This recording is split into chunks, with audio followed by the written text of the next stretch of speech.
In this episode, we speak with Devyn Smith, the CEO of Arbor Biotechnologies, which is an early-stage life sciences company pushing the boundaries of biodiscovery. Arbor has raised over $200 million and is backed by Temasek and other notable investors. Devyn also serves as chairman of the Alliance for Regenerative Medicine and advises multiple biotech companies. Previously, he was chief operations officer and head of strategy at Sigilon Therapeutics, a clinical stage biotechnology company. And before that, he was head of operations and strategy Medicinal Sciences at Pfizer. Arbor's platform employs a diverse set of technologies and techniques, including artificial intelligence, genome sequencing, gene synthesis, and high-throughput screening, for accelerating the discovery of proteins for improving human health and sustainability. I am your host, RJ Lumba. We hope you enjoy the show. If you like the episode, click to subscribe.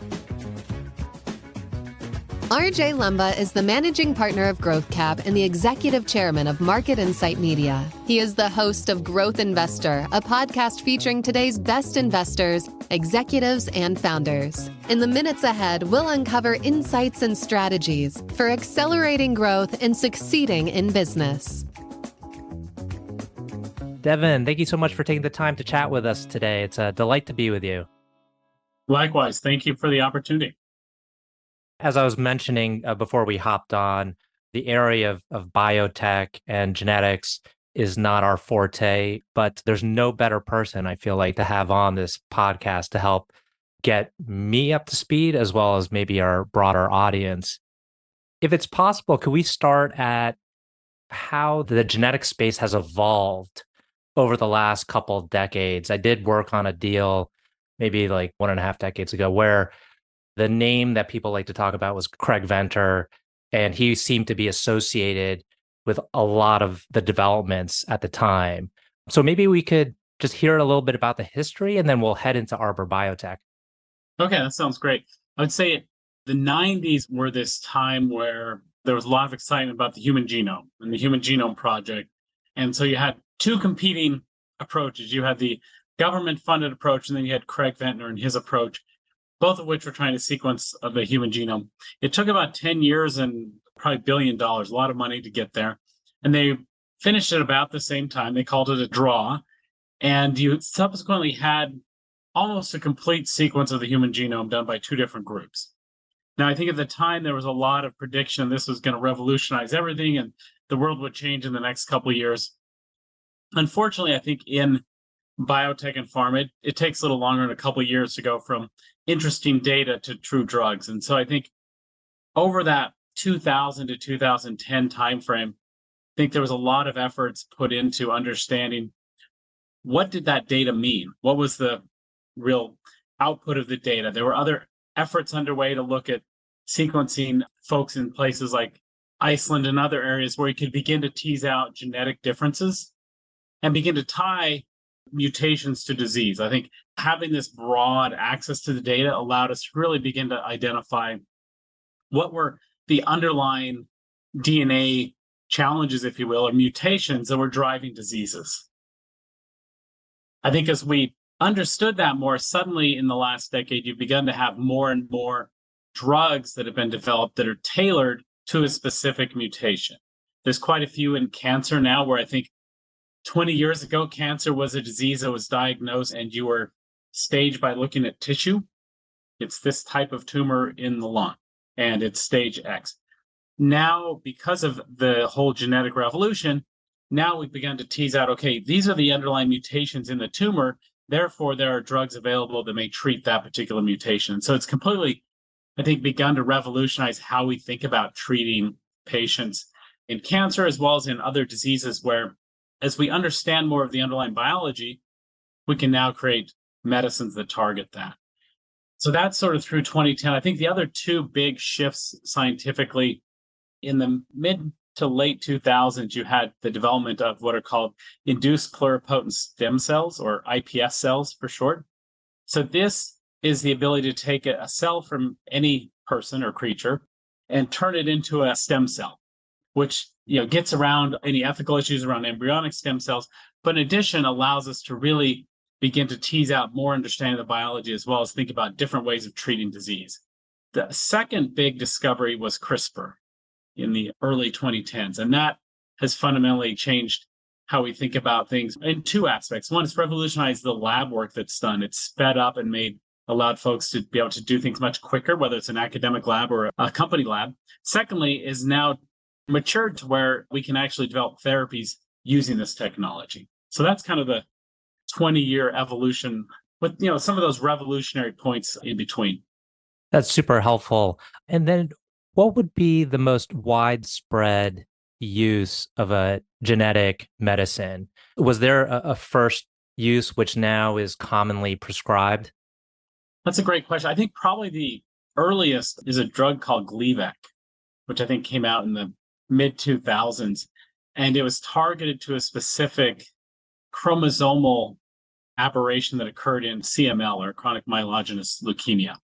And I think that was probably the first real tailored medicine. I think since then there's been quite a few in oncology, as well as genetic medicines in other areas. So, recently we had the approval of a gene therapy from BioMarin for hemophilia type A, or factor VIII mutation that renders the patients unable to clot appropriately. Historically, they've been treated with exogenous factor, basically get an infusion a couple times a week.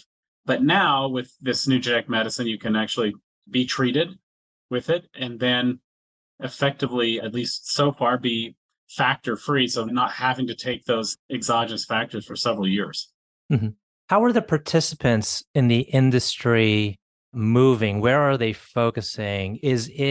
What are the most lethal kind of diseases out there and they're kind of approaching those first? Or, okay, what technology do we have readily available and what can we apply that to? What's driving the innovation? Yeah, that's a great question. I think you've got two components to it. One is the understanding of genetic diseases is a big driver, what are the underlying drivers of particular types of tumors? What are the underlying drivers of rare genetic diseases, where most genetic diseases tend to be rare? I think those are two of the big areas right now folks are focusing on. I think particularly as we think about genetic medicines using a CRISPR-based approach, we want to start in these rare indications for a couple of reasons. One, the unmet need or the patient's outcomes tend to be just terrible. They need something today to treat it. Secondly, it also gives us the ability to understand how do we develop these types of medicines? How do we think about safety? How do we think about the manufacturing? All these pieces that are fairly challenging to work out technically and scientifically. Once we understand those components and we feel like we can routinely create and develop these types of medicines, then we can really start to think about broader disease areas where things like Alzheimer's or other large diseases where maybe the genetics aren't often as clear cut, but there's some clear opportunities to do some things using something like a CRISPR. But we also want to make sure that we have a really good handle on the safety, the efficacy, and how to manufacture it efficiently before we really move to those bigger areas. I'm fascinated by Arbor Biotech. What it seems like is you have created this sophisticated tool or machine to enable you to maybe treat a lot of different diseases, ailments, et cetera, because of the data you have, because of the artificial intelligence and machine learning. Let's head into Arbor Biotech and what it's all about. You've raised significant capital, so we'll get to that later, but let's talk about Arbor. Yeah, so Arbor was founded about 6 years ago by Feng Zhang. So Feng, for folks who may not be familiar with his name, is one of the CRISPR pioneers here from the MIT and Broad Institute. And David Walt, who is also from the Harvard MIT area. David had co-founded Illumina, which makes these giant sequencers that are used by many of us today, as well as other companies. So the two got together. And at that point in time, the CRISPR space was really limited to a single enzyme called Cas9. And I think as we began to generate more and more data from bacteria, it became clear there's probably thousands of unique CRISPR systems out there that may provide better, different approaches to thinking about gene editing or editing the human genome beyond what Cas9 can do. And so that was the underpinnings for the founding of Arbor. And so we've created, as you said, a discovery approach that allows us to identify novel, interesting systems from bacteria, pull those out, engineer them, and characterize them to turn them into putative therapies. And using some of these machine learning AI capabilities that are important to help us very quickly identify systems, characterize them, and engineer them. The other piece that's important is that as we become more sophisticated in thinking about genetic disease, it's also become clear that having a single approach is not going to be sufficient, and that you need multiple different enzymes and editing approaches to really affect the broad range of genetic diseases out there. Because in some cases, you may have a disease that you have to fix a single letter of the alphabet. The genetic alphabet, as a reminder, is AGCT, and you may have to just change one of those letters that has a mutation. Other diseases, there may be, what happens is you get these repeats that just repeat. And suddenly a normal person may have 50, but a person with, say, Huntington's disease can have thousands of these repeats, which causes disease. So in that case, changing one nucleotide is not going to help you. You need to cut out that particular region, remove it so you restore normal functionality. So you need a different approach there. And so it depends on the approach you need to take. Therefore, you need to have a toolbox or range of tools that allows you to effectively be able to impact all the different diseases out there. So that's been a key piece for us, is building that toolbox so we can enable treatments for the wide range of genetic diseases that exist. When we talk about cutting and fixing, how does that actually happen? Does the patient ingest a pill and the pill then does all the work to do that? So the way it works is, we'll take liver disease, for example, if you want to do something in the liver. And in that particular case, we actually utilize a lipid nanoparticle, or an LNP. So as a reminder, lipid nanoparticles were the mode of delivery for the COVID vaccines. So they would place the mRNA or a piece of RNA in the LNP and then inject it, and that's what would give you the immune response for the COVID vaccines. In this case, we utilize that lipid nanoparticle, and inside that particle, we put two things. We put in a messenger RNA that encodes for the nuclease, the scissors that do the molecular cutting. And then you put in there a short piece that is called the guide. And the guide tells the molecular scissors where to cut on the DNA in the patient. So in that particular case, it would be an infusion, so an IV intravenous infusion into the body. And then the lipid nanoparticle would go to the liver, move into the cells. The molecular scissors would then be told where to go, and they would go and cut, or whatever they need to do to the DNA, cut or remove, replace. And then it would be gone, because an mRNA is transient, and within a couple of days everything's gone, and hopefully you have done enough editing to the liver to restore normal functionality. So that's an example of how the therapeutic could work. I'd like to kind of backtrack and talk about your background, because it's a very accomplished and impressive one, and clearly showcases your expertise in this whole area. I mean, how far back should we go? I mean, you did your PhD at Harvard Medical School. Maybe we could start around that time. Okay. So first, I was raised in a rural town in a very large family. So we had a lot of farm animals and such. And I was always fascinated by genetics. We had a lot of chickens, and you could take two different types of chickens and breed them and incubate the eggs, and the chicks would look very different, like an amalgamation. So those types of things are fascinating as an 11 or 12-year-old, that science could really do a lot. So that fascination with science carried through to the PhD at Harvard, where there I studied what were the molecular mechanisms for why your stomach looks so different from your small intestine. So in an embryo, it looks like a tube or a little hose. And then suddenly, as the embryo develops, you get the stomach expanding into a bag, and the intestine lengthening, becoming almost like a giant spaghetti noodle, if you will.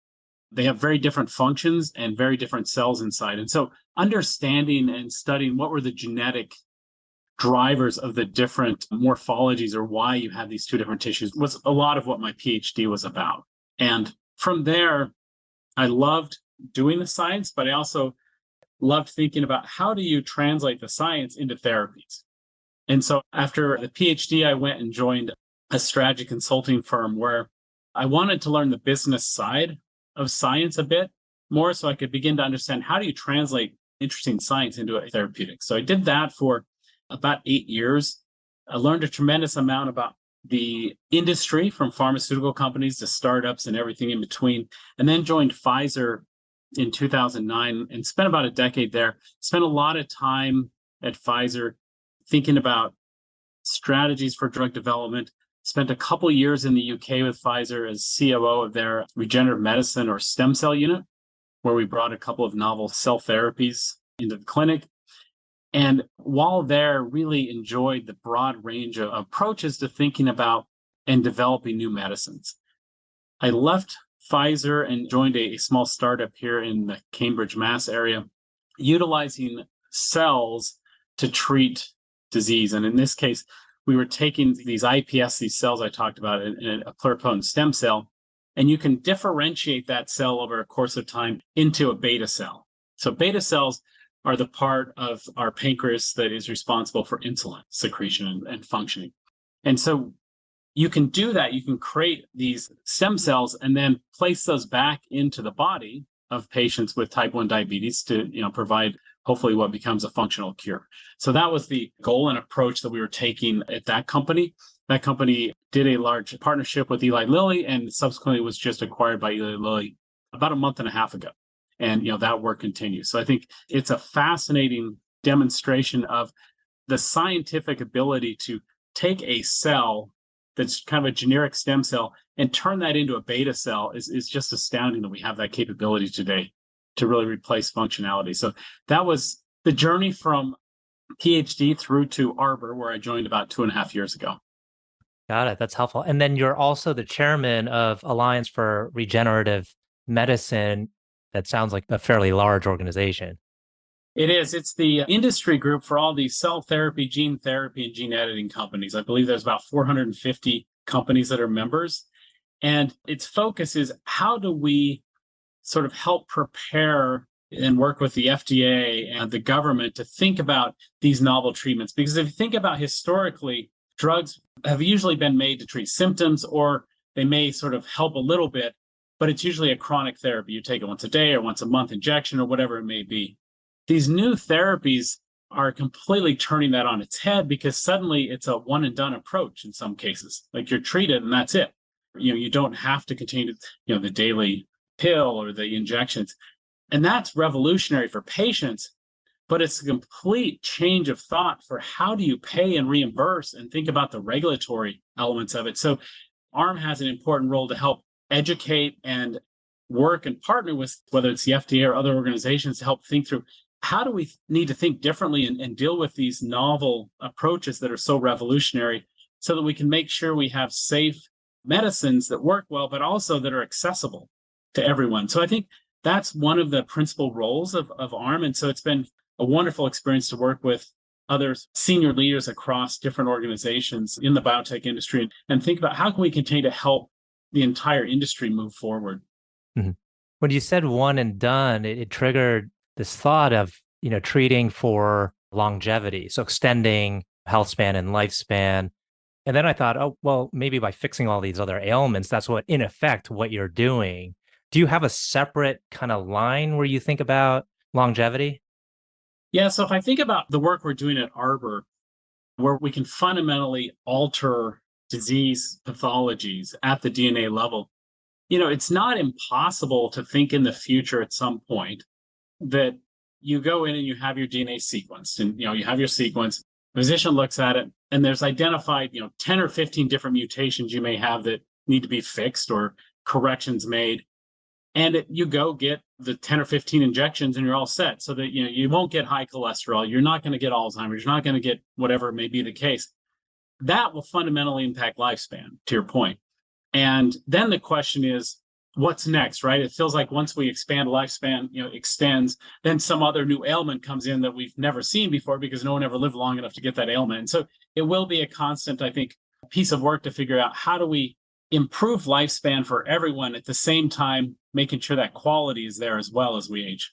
Because extending lifespan 5 years, but it's 5 miserable years is probably not helpful. But so I think there is a real opportunity, I think, for these new therapies. And it's something, at Arbor, we're keenly aware of. If we can really fundamentally prevent and treat some of these ailments, you can completely revolutionize the way we think about lifespan and healthy living for folks. We're coming up on time. I do have two final questions. Before we get to that, I always like to talk a little bit about investors. And you've got some well-known names on your cap table. Can you share with us a little bit about how they've kind of added value to the organization? Our last fundraise was done in the end of 2021. And one of the key pieces for us as we talked to a variety of investors, there's tremendous interest from investors because of, I think, the revolutionary nature of what we're doing. And it was really around how can they help us, not only financially, but what else can they bring to the table? And I think we've got some really wonderful investors who are very supportive. They're willing to give feedback on thinking about the science, thinking about the plans we have, willing to engage and help in thinking about potential partnerships. So our investors have been fantastic, and we really do appreciate the help they give us. Excellent. Okay, so the first of the last two questions is, can you tell us about a person who has had profound influence on you?